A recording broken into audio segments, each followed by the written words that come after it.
Welcome back, everybody. It's RDB21 back at it again for another episode.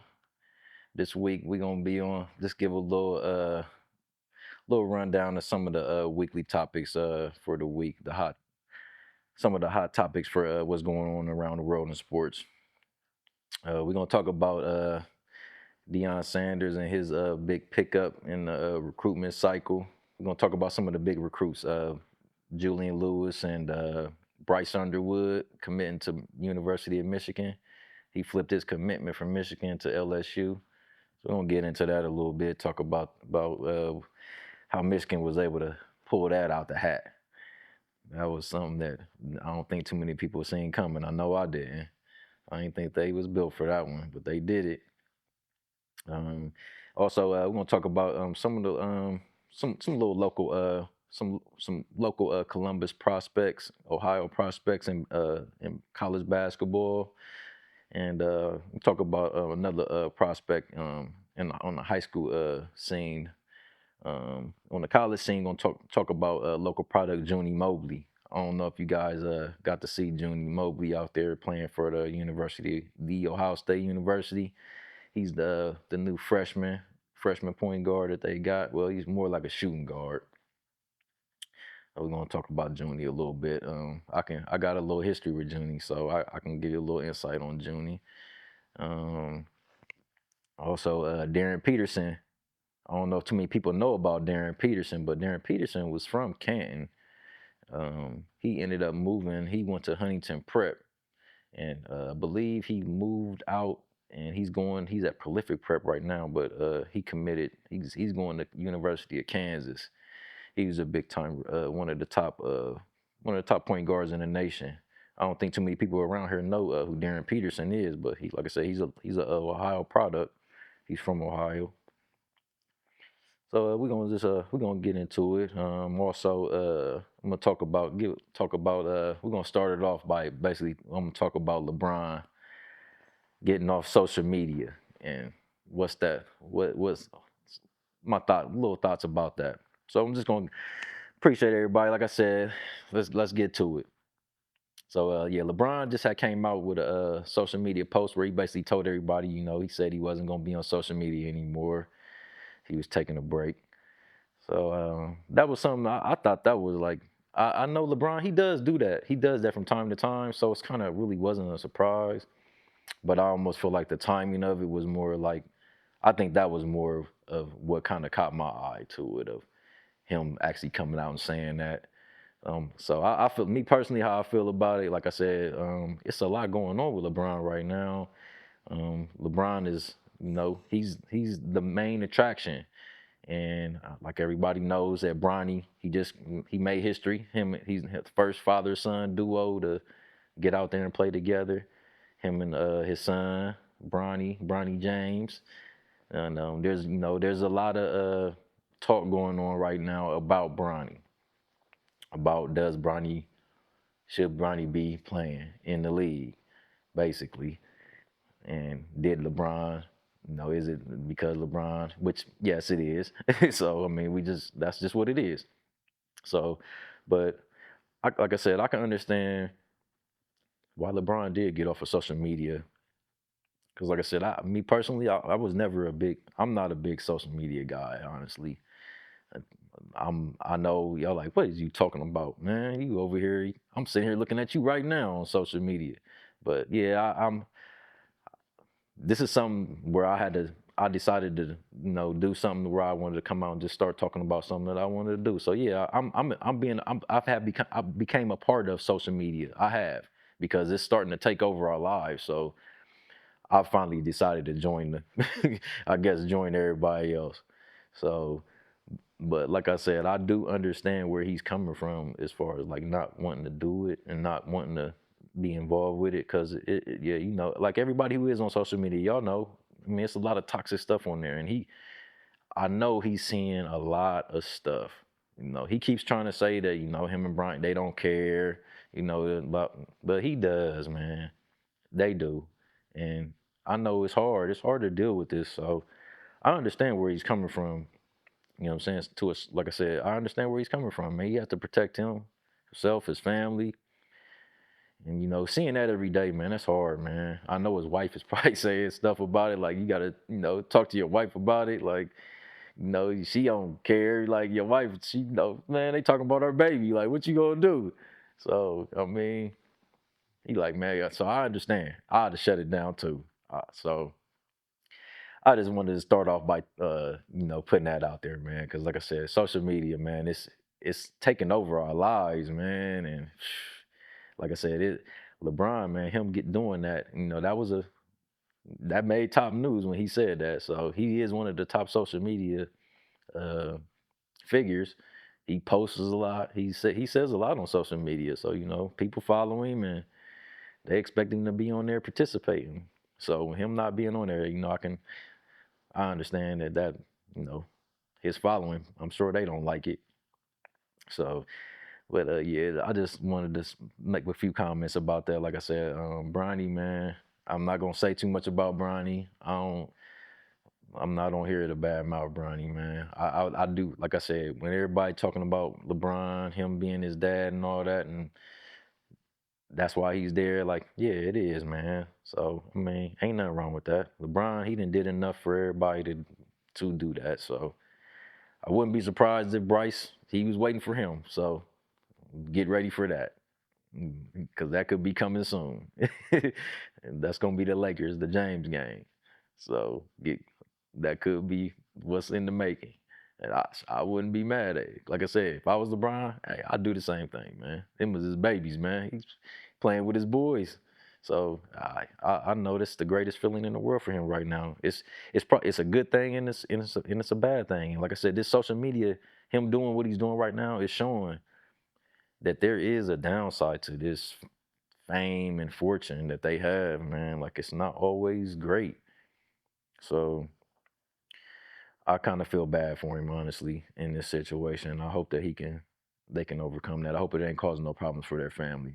Really, is what I hope. I hope that it ain't that serious. That he just doing this just to take a break and get everything back going and get focused on what they got to do, and they can keep on going and building up their family, and he keep building his empire that he got, because it's rolling.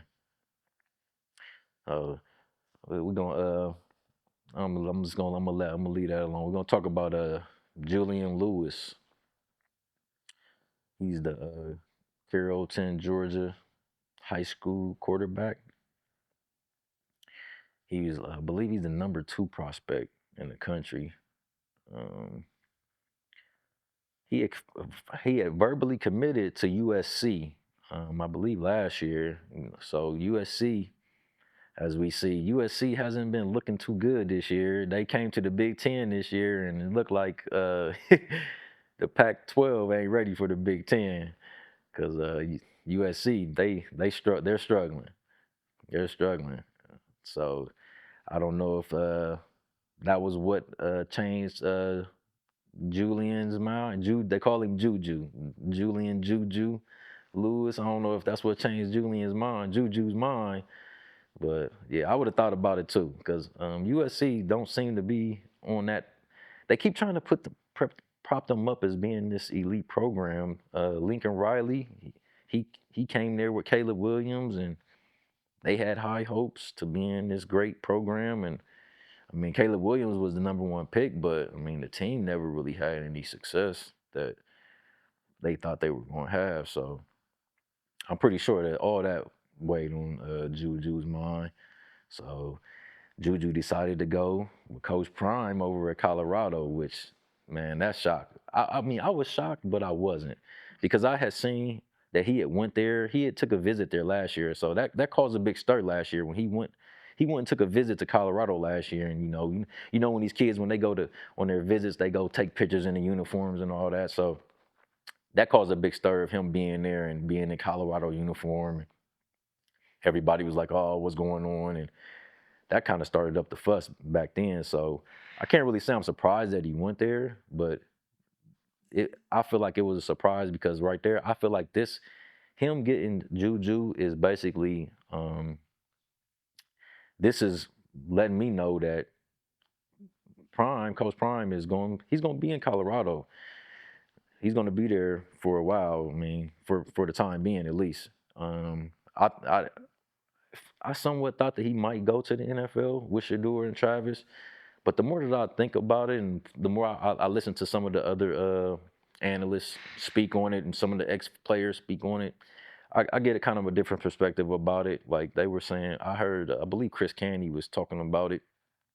He had talked about Prime not wanting to go to the NFL because he wouldn't want to coach against Travis or Shador or either or. So I mean, I was like, okay, well, I can kind of see, or not necessarily just Travis or Shador, just Shador, any of his old players. If it might not just be them, it could be any of his other players, just not wanting to coach against them in the league when that's what he's trained them up to do to get to that top level, and for them to get there, he would have to coach against them. So when I thought that was a pretty intelligent take on that, and I kind of agree with that. Like, yeah, I can see him not wanting to do that and just letting them go off and being their own men too.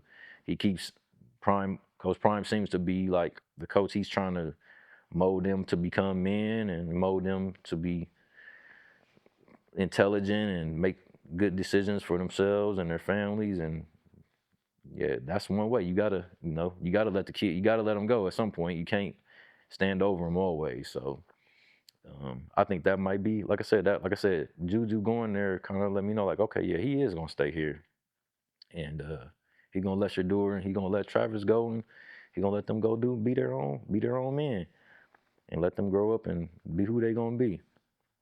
But it's gonna be interesting to see Juju. Me personally, freshman quarterbacks, I don't know about them coming in and just playing. Like I really don't know if that's freshman quarterbacks have a hard time coming in off at the beginning and playing the first year. So that's one thing I kind of worried about with that. Like, does Prime have another quarterback? Is he going to get, which I'm pretty sure he probably can get somebody in the transfer portal, a veteran quarterback that's a fourth or fifth year guy to come in and possibly, you know, hold it down for a year until Juju gets a little bit of experience on him, or he can just, don't have to throw him out there automatically unless he's just really that deal. So, but with this NIL, that's one thing too about this NIL money. When these kids come in with this NIL money, they expect them to play, and that's kind of, I don't know. I think that's, especially for these quarterbacks, I don't know if that's a good thing. I think that's another reason why a lot of this transfer portal stuff is happening for some of these quarterbacks, because they don't, quarterbacks, that's something you got to develop sometimes. And sometimes it takes years. You got to grow into your body. You got to grow up a little bit, get a little bit mature, and that can help you, I guess, become a better. That's just natural. That's just a natural evolution of life. You get better over time. So I don't know. I don't know if these players can. I don't know if we can expect Juju to just come right in and play right away. So that's gonna be interesting to see, man. I hope that, like I said, I'll be interested to see how he does in his first, if he actually does play his first year, and how Prime is gonna handle that.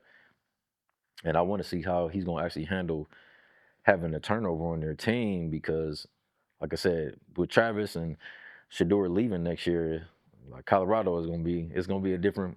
I don't know if is he gonna be starting over again like he did when he first got there, or is it gonna be continuation? I know he got the number one lineman last year, so he's gonna be there for a couple years. So I mean, he seems to be building something good, man. They lost today to Kansas, so I mean, I had been praising him all day, so I don't know if I jinxed him. Prime, I'm sorry if I did. I hope I didn't, but um, yeah, they seem to have a bright future, man. They're right now. I think they're 9-3 or something like that. That's a lot better than what they were last year. So they obviously made a big improvement. So he seems to have had a program on the right track, man. I'm real proud of Prime, because everybody is against them, and you know I feel like that's another thing too about Prime, and also I'm gonna talk about Sharon Moore too. Just with these having black coaches, uh, I'm happy to see these black quarterbacks actually going to these programs with these black coaches, because I believe it's very important for black athletes to have black coaches. I know people probably don't. Some people don't think that's a big deal or like that. I believe that's extremely important for the coaches to be able to relate to the players, the black athletes.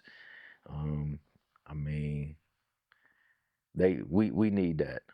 We can get that discipline, and the players can they can accept that better. Also, they can take it. It's more in a, I don't know, man. It's just different, man. It's different coming from us. I don't know what that is, but that's just how it is. Like I said, when it's coming from them, I don't know if it's always genuine the way it is coming from us. So that's all I can say about that. I do believe that just like anything, just like teachers, it's like we need black teachers. Like coaching is teaching. That's what coaching is. It's teaching. You're a teacher. So I mean, you need your teacher is important. So like I said, Prime, he's got a he's doing a good job. I give him a lot of credit, man. He's doing a great job. I'm proud of the program. I'm proud of him. Um, like I said, I know if you listen to the last segment, last few listen to our past episodes, you'll know I've talked bad about football and said how bad football is for you. Like I said, I do watch football. I do watch it, and I don't try to kill it like that. I'm just trying to inform us on it. Like I told you how I felt about Prime, and I told you how I felt about Shador and Travis. Like I'm worried about them, but hey, I love watching them, man. They're exciting. They're great. But but like I said, I'm gonna lead that off into with Sharon Moore over at Michigan. He Now this one I was definitely surprised about. Um, Michigan was able to flip Bryce Underwood. He had committed to LSU, as similar to Julian Lewis, how he was committed to USC. Um, when it came time for him to make his commitment and make his announcement, he came out and he announced that he was going to the University of Michigan, which he's from Michigan, so I mean, you would think like, oh, why? That shouldn't be a surprise, but it seemed as though that Michigan really didn't have a chance to get him. Um, there had been a lot of reports coming out. Well, and this is another thing too about Bryce Underwood, and like I said with the NIL, there was a story that they said that Michigan offered Bryce Underwood $10.5 million NIL contract. So, and from what's being said and that's the deal he got. So he's at Michigan right now, and he got $10.5 million, I believe. So, um, but they were trying to say that he had turned it down. That's what they were saying last week, a couple of days before that he actually made the announcement. So that's why I was kind of surprised by it. I feel like I kind of got, it's like the election, man. Like that's how I feel. I got bamboozled. Like they make you think one thing is gonna happen and then something else goes on. So that's basically what was going on. Somebody put out some false information, I guess. I don't know, but he came out. If you guys seen the video. Before the show came on of him committing. You seen Julian's commitment video. Like, that's what these kids do these days. They get on there and make a video. But this Bryce Underwood kid, man, he looks like he's the real deal, man. He's 6'4", I believe he's like 210, 220. Um, man, that's a big kid for a high school, man, coming in as a freshman. So as like Julian Lewis, he's he's not as big as him, but like I said, that's what I'm saying about Julian Lewis. I feel like he has to grow into the position a little bit. Bryce Underwood, he looked like he's ready. He looked like you can throw him out there right now, and he looked like Maurice Claret. Like put him in the league. Like so, he's a pretty like if you seen that clip, you seen him do that backflip. Like that boy is athletic, and that's a big man. That's not no little man. So I think Bryce Underwood, man, he's gonna be something to watch, man. I can't wait to see him play for Michigan, man. But like I said, that was Michigan. I'm worried about Sharon Moore. So that's the only thing where that's the only thing I can really say about him going there. And that's another reason why I said I was surprised about him going there, because I feel like me personally, and this is I'm just being like I said, I'm always worried about the black coaches, man, because I don't think they have too much leeway when it comes to winning and losing. So this was a big win for him. That's why I was like, he needed this. So I'm happy. This is why I'm happy for him, because I'm like, man, if anybody needed to get a big recruit, he needed it, because Michigan is looking like they don't really know what they're doing right now. They're struggling, and he's looking like he's struggling as a coach. So um, I hope he can keep bringing in. He seems like he's bringing in a lot of good recruits. So I mean, he must be a great recruiter, man. So he gon' if he can produce on the field and get it done, if they can get it done out there on that field, like I said, we know what the field is. So if they get out there on that field and get it done, hey, he'll be there for a while. But this year he's having a rough year, man. I thought they was ready. I was like, man, I don't know if he's gonna make it through the season. Like, but this right here, I guess this is almost he ain't won a national championship or nothing. But I guess this right here is giving him a little bit of leeway. So hopefully, man, they can let him give him a little time to breathe, and he can have a chance to get out here, and hopefully he can get Michigan back to where they were, being able to compete with Ohio State and being up here with the top teams. Right now they're struggling though, so they definitely need Bryce Underwood, man. I can't wait to see him play, man. Michigan has had a couple black quarterbacks who I've been excited about, and I thought that were going to be something, and they never were. So that's why I'm like, man, I kind of didn't want him to go to Michigan, because they usually don't they don't either they don't let us play, or we usually don't work out there. So I hope everything works out with him, man.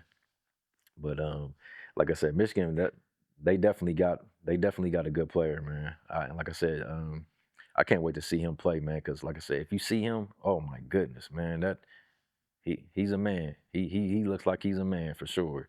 So he can throw the ball, he can run, and he reminds me. He kind of reminds me of Cam Newton in some ways, like a young Cam Newton. That's that's who he reminds me of when I look at players of that style of play.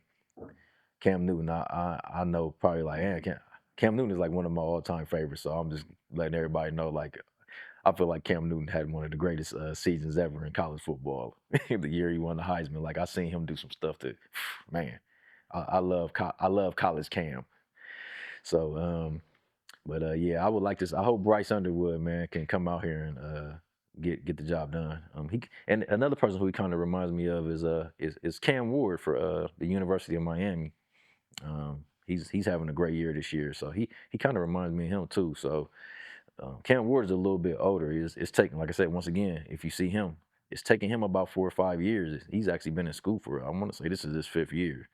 So quarterbacks are kind of, they need to develop sometimes. And I don't know, in this age of NIL, with him getting all that money, I'm worried about them putting a lot of pressure on him, and wanting him to get out there and basically win a national championship his first year, which I don't know if that's really possible. So, and really some expectation that I don't know if he can really, keep. But he has a bright future for sure, man. I can't wait to see him, man, play. Um, we gonna go switch over a little bit. We're gonna switch over to talk about a little bit about these basketball recruits. Like I said, this is if you guys don't know, like I said, we're located down here. We're in Columbus, Ohio, so you're gonna hear me talk a lot about Ohio boys and Columbus boys and stuff like that. So just like LeBron, that's why we love LeBron. He ain't from Columbus, but he from Ohio, so that's how we get down. But we got I don't know if the Ohio State University, they just this year they got a first year coach, Jake Diebler. Well, it's actually a year and a half. He took over last year in the middle of the season when they like I can't even think of the dang on coach's name now. I can't even think of his name. But Jake Diebler took over last year in the middle of the season, and he seems to have a different style of play that he plays than the previous regime. So it's been interesting to see like how they're playing basketball at Ohio State this year. But like I said, Junie Mobley, he's a freshman. He came from a Utah prep school. But Junie Mobley, he's actually from here. He's actually from here, from Reynoldsburg, Ohio. He grew up here. He he played here. He didn't. He left here. He played here. I want to say he went 1 year of high school. I'm not sure. I want to say he went to St. Charles for 1 year, and I believe he ended up leaving there, and that's when he left, and he went out to Las Vegas to Bishop Gorman to play for Bishop Gorman. I don't, if you know Bishop Gorman it's in Las Vegas. That's like a if you know about Sierra Canyon High School in California, where Bronny and Bryce, where they go to, Bishop Gorman is like that. It's like the rich kid school in Las Vegas. That's where all the rich kids go and all the Well, when he went out there, when Junie went out there, he was actually playing with Jason Richardson. If you remember Jason Richardson from Golden State, his two sons were playing on the team, Jace Richardson, and I can't think of his other son's name, but they had a pretty good team. I don't know what happened with that team. Um, I'm gonna try one day. I'm hoping I could possibly get Junie Mobley on here. If I could ever get him on here, I want to ask him about that, man, about what happened with that team because, like I said, Junie went there, I believe, for 2 years, and then his senior year he ended up leaving and he went to Utah Prep, and I had never. I was like I said, Junie. I'm gonna give the backstory on Junie. Like I said, I've known Junie since man. I've known Junie since probably he was about man maybe 4 or 5 years old. Like the first time I ever seen Junie Mobley was at the Hoop. The Hoop is closed down now, but that just lets you know how far back we go. And Junie, I know Junie's dad, John. I believe he played. I believe he played overseas. So I actually got to, like I said, my son. I had a son who was playing with Junie's older cousin Josiah Mobley, he's an excellent player himself. I believe he goes to I want to say Morehead State. I'm not. I may be mistaken with that one, but Josiah he actually stayed home. He stayed here. He went to Reynoldsburg High School, but that's Junie's cousin. So like I said, my sons used to train with them. We used to practice with them. We used to play with them. So I used to see Junie all the time, running around in the gym. He was the littlest kid out there. Like I said, the first time I seen him was at the hoop. He had on a jersey that was probably the jersey was bigger than he was. And he was out there running up and down the court. And I'm like, man, look at this little dude, man. Like, but like I said, Junie's dad has trained him to be professional sniper, which he is. And man, really why I want to his John Mobley, Mr. John Mobley. I want to give him his respect, man, because like I said, me being a father, I used to watch them, man. I used to watch what he was doing with him, and I used to see how he used to train him. Like I looked up to him, man. I was taking stuff that he was doing. I used to, like I said, I was trying to do the things they were doing, but like I said, he knew what he was doing, man. He knew exactly what he was doing, man. He trained Junie to be a killer, and a killer he is. Like he came out in his first game, and I want to say the first two games he had made like I want to say he didn't miss a 3-pointer in those two games. He finally did. They played Texas A&M. He didn't have a good showing in that game. They lost that game. That was their first loss of the season. But their first game against Texas, Junie came out and basically let everybody know that he's here. He let everybody know I'm here. He came out. He hit a 3-pointer from the logo. So he ended up hitting. I want to say he hit 3 or 4 3-pointers in that game. Coming off the bench, he came off the bench, and he was. I want to say he led the team in scoring. If he wasn't the first leading scorer, he was second leading scorer. But I'm real excited, man, about Junie, man. I love Junie, man. Like I said, I didn't watch him grow up, man, and just seeing him develop into the player that he is today, man. Like I'm really proud of him. And I'm really proud to see his growth, man, and just to see the player that he has become, man. It's gonna be a good treat for all you Ohio State fans. Like y'all got somebody to go see, man. He's exciting, man. Like I said, I've been watching Junie play since he was a little dude, man. Ever since he was a little dude, he always played with older kids. So he's him. When you look at him, he's not that big, but that his size don't it don't matter. It don't matter. I've seen him do some stuff, man. Like, oh man, I'm like, yeah. And I'm talking about, this is when he was 10, 11 years old. Like, he was doing NBA stuff back then, man. Doing double clutch layups uh, to the basket on a fast break. Like, he could do it all back then. Like, so, like I said, man, it's just it's great to see his evolution, man. I'm just so proud of him, man. I'm proud of his family. I believe his sister goes to Ohio State too. I didn't know his sister he played basketball, but I actually seen that she was going there. So, like I said, man, they have they a great basketball family. That's all I say. They can all play, man. All them Mobleys, boy, they can go.